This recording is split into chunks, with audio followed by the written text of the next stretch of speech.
the agents of violence, the actors who commit violence against women, need to be held accountable. And at the same time, this, what I call a continuum of violence against women, involves violence at the personal, intimate level, violence that happens in the bedroom or in the home, but it also involves police violence. And it also involves military violence. And it involves the violence of imprisonment, the violence of the prison-industrial complex.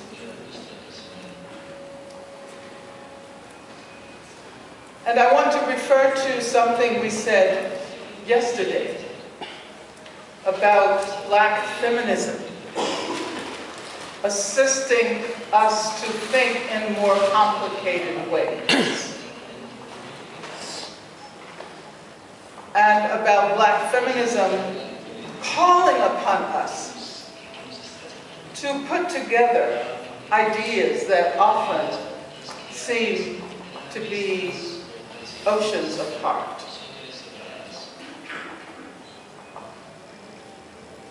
Because it is often considered that individual men who commit violence against women commit that violence because of cultural reasons, because of psychological reasons, but we rarely think of them as enacting a project of the state.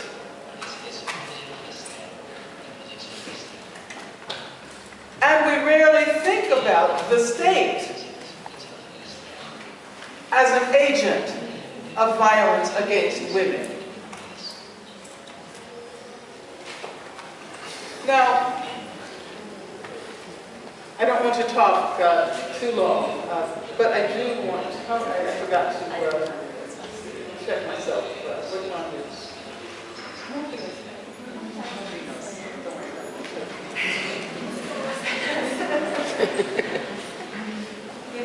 And so I want to raise the issue in a slightly different way.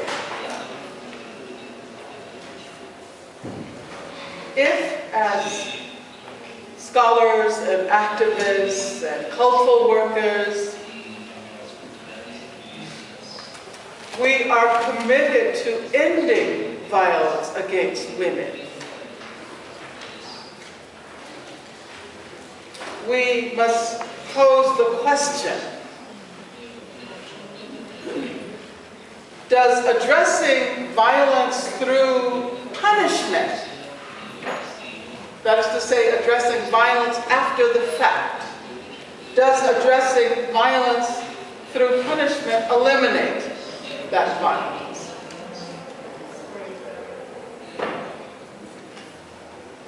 It is very interesting, in an article that was published some time ago by the New York Times,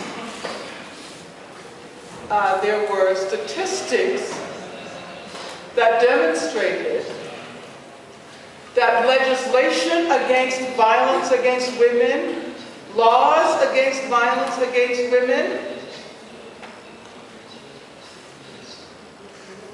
had not, in fact, led to a diminution of violence against women, a reduction in violence against women.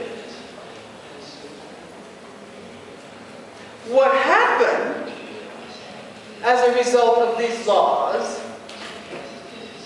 was that few women killed their abusive, fewer women killed their abusive partners. But there was no change in the number of men who killed women.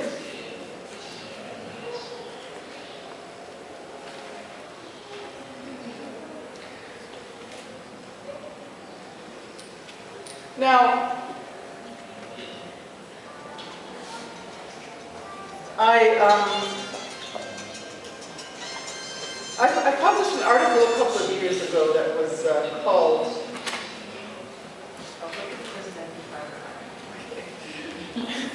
I can't remember the title. It was called Public Imprisonment and Private Violence. Sections on the hidden punishment. Okay.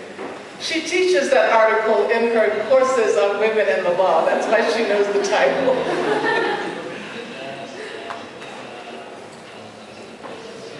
Public imprisonment and private violence.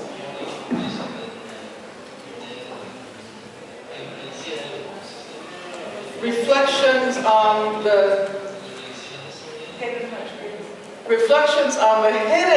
punishment of women.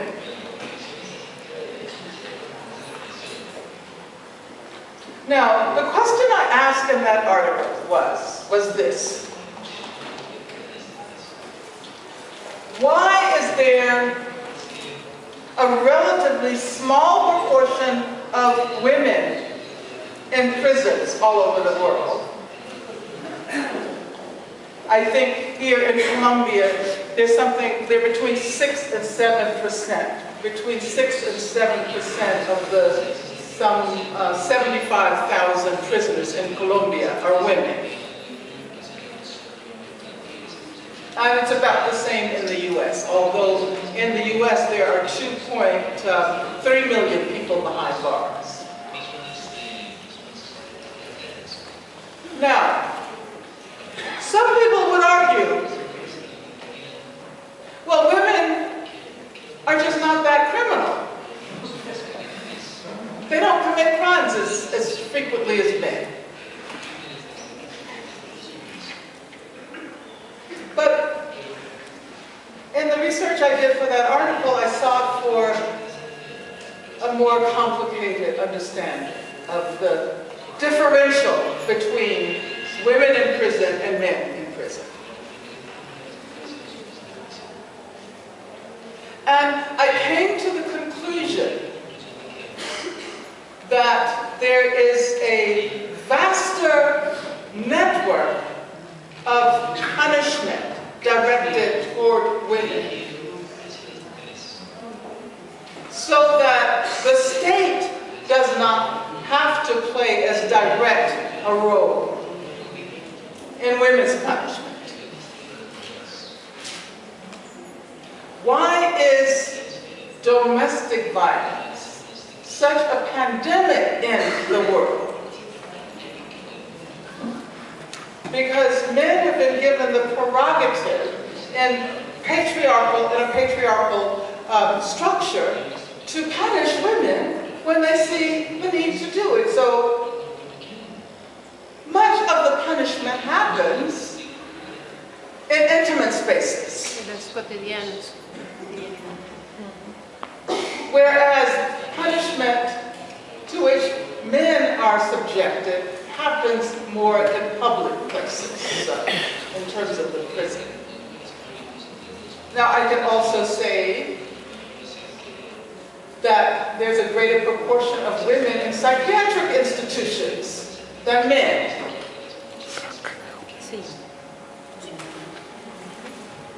And so that tells us something about the structures, the gendered structures of punishment.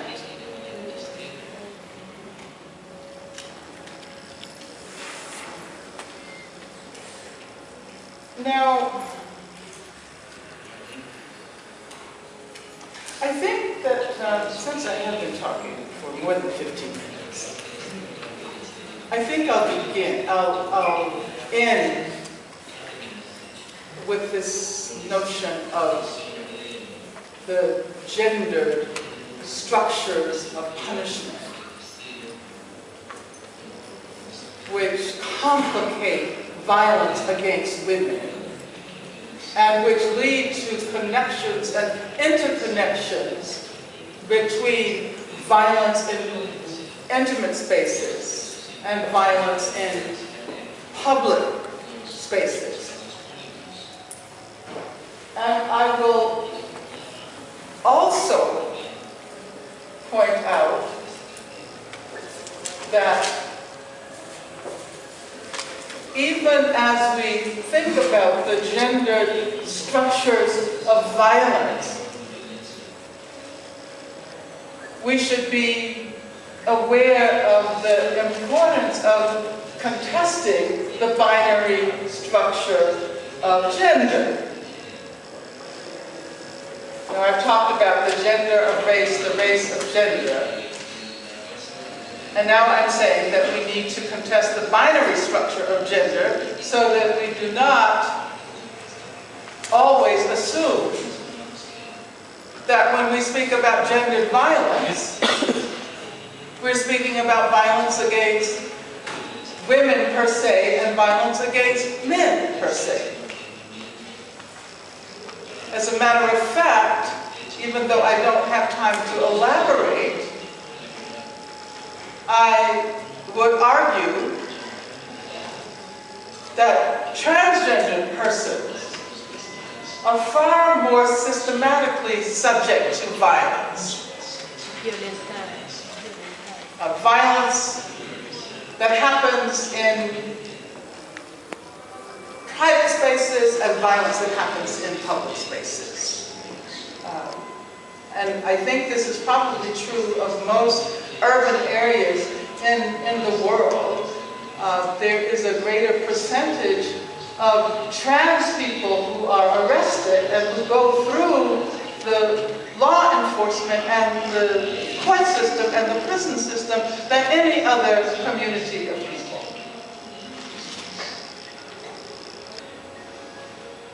And I also want to point out in concluding that when we are speaking about this intersecting and cross-hatching system of violence, that here in this country, we certainly need to speak about deterritorialization and state violence against indigenous people, state violence against African-descended people. Gina and I are looking forward to our trip to La Toma on Saturday, where, as you know, the entire village faces eviction. And repeat the last part. La Toma, where the entire village faces the threat of eviction by, it's in the district of Suarez. You know about the eviction order that was suspended. Municipio. And we are attempting to participate in an international solidarity movement that will save the people of Toma from this infliction of state violence, corporate violence,